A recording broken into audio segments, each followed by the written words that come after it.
As-tu déjà rencontré quelqu'un qui, lorsqu'il ouvre la bouche, capte immédiatement l'attention de tous? C'est cette personne qui sourit calmement pendant que les autres la suivent, fascinée. Elle semble en faire peu, dire peu, et pourtant elle a un succès écrasant. C'est cela, l'intelligence obscure. Une forme d'intelligence que personne ne t'enseigne. Elle n'est pas dans les manuels, ni dans les programmes scolaires, mais tu la reconnais immédiatement. C'est l'art de dominer sans se montrer, de manipuler sans être vu, d'agir sous la surface, avec précision. Machiavel la vénérait par-dessus tout, non pas le lion qui rugit, mais le renard qui mord dans l'ombre. Si tu es plus lucide qu'émotionnel, plus tranchant qu'impulsif, c'est que cette partie de toi est déjà vivante. Elle n'attend qu'à être réveillée, et à la fin de cette vidéo, tu auras une arme de plus dans ton arsenal. Au début, ne dis rien. Observe. Analyse.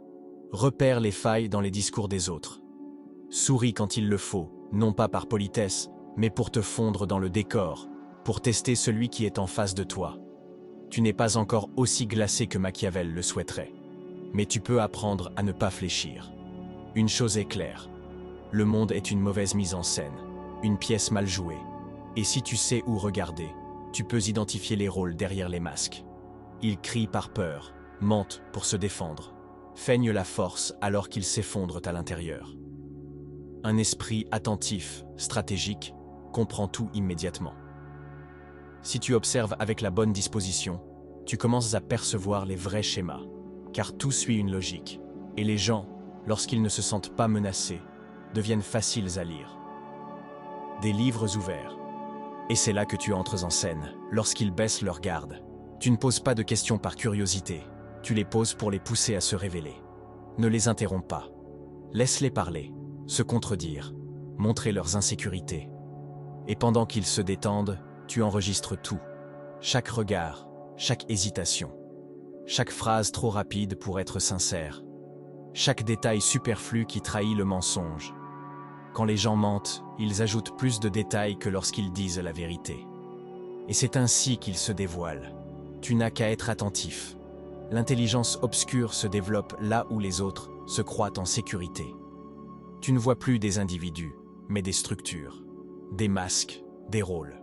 Et quand ton esprit devient aiguisé, tu agis 5 secondes plus tôt, 5 pas devant. Tu ne cherches plus à avoir raison, tu n'expliques rien, tu ne te justifies pas. Chaque mot est une lame, et il ne faut jamais gaspiller une estocade.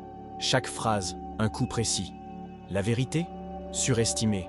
Elle compte moins que ce que les autres croient. La confiance? Un simple outil. Le pouvoir?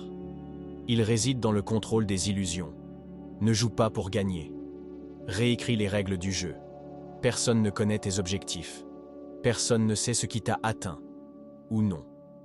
Car même la douleur, pour toi, n'est qu'une information. Machiavel l'appelait la métamorphose silencieuse. Elle se produit quand tu cesses de t'adapter à un système corrompu et que tu le redessines toi-même. Et personne ne s'en rend compte. On pensera que tu es le même, peut-être un peu plus silencieux. L'intelligence obscure ne naît pas en un instant. Elle naît dans le silence, avec de l'analyse, de la compréhension, du raffinement. C'est un esprit si clair qu'il n'a pas besoin de s'exposer, de se montrer, de monter sur scène. Définissons-la donc avec précision. Voici les 5 traits fondamentaux de l'intelligence obscure. Chacun est létal, chacun est silencieux.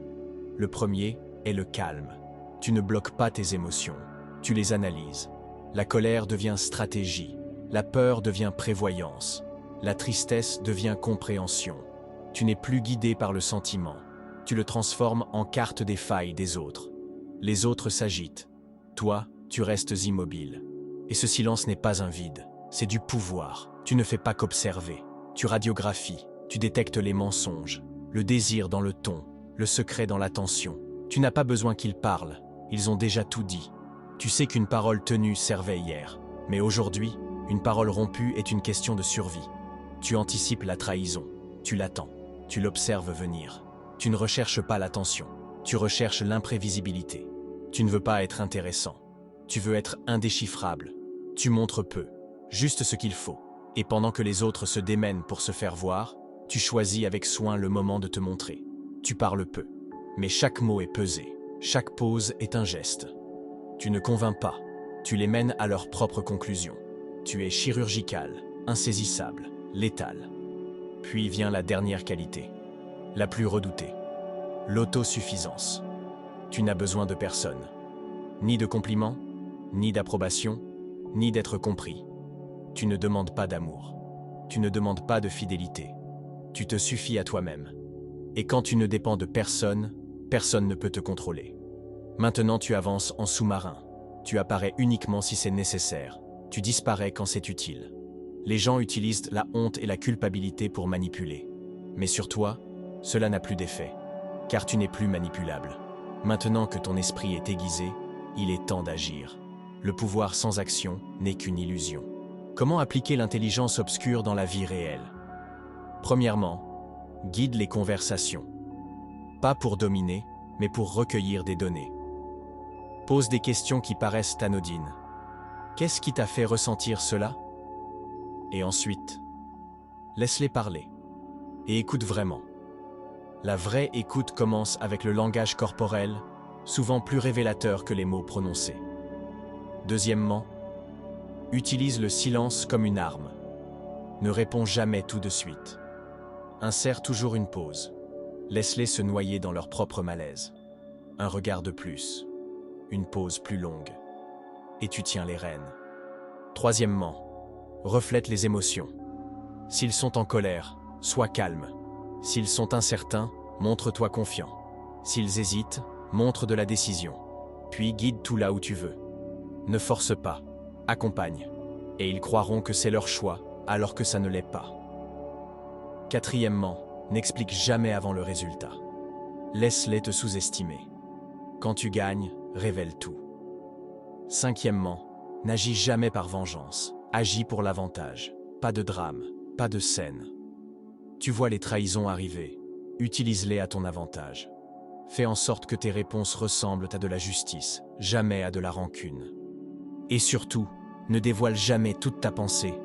Ne montre qu'une partie, celle qui t'est utile, rien de plus. Le reste est mystère. Et dans ce mystère se cache ton pouvoir. Quand ils pensent t'avoir compris, ils baissent leur garde. Et c'est là que tu frappes. Machiavel le savait. Celui qui rugit s'expose. Celui qui mord en silence triomphe. C'est la différence entre le lion et le renard. Les gens cherchent l'affection pour combler le vide. Toi, tu choisis le silence pour observer le leur. Les autres veulent des réponses. Toi, tu offres le vide. Et ce vide les tourmente. Parce que tu les as vus. Et que tu as décidé qu'ils ne méritaient pas de réponse. Tu ne punis pas par les cris. Tu punis, si tu dois le faire, par l'absence.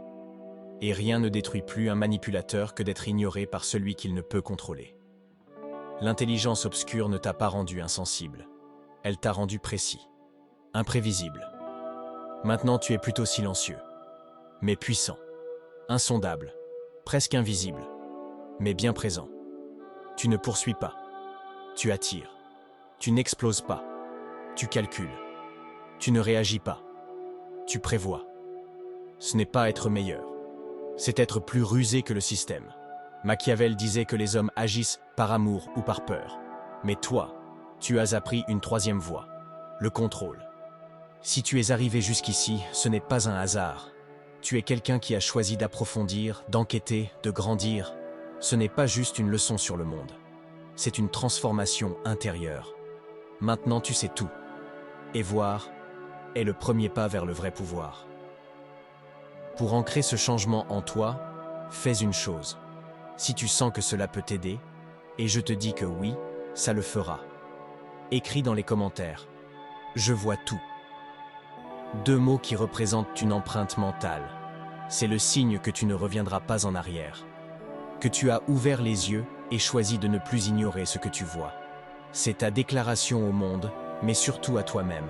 À partir d'aujourd'hui, personne ne pourra plus te manipuler sans que tu t'en rendes compte. Tu as commencé à voir, vraiment. Et cela fera de toi quelqu'un d'insondable, lucide, intouchable. La vidéo que tu vois en surimpression est parfaite pour poursuivre ton voyage de croissance et de découverte. Car souviens-toi toujours que l'insondable rend libre.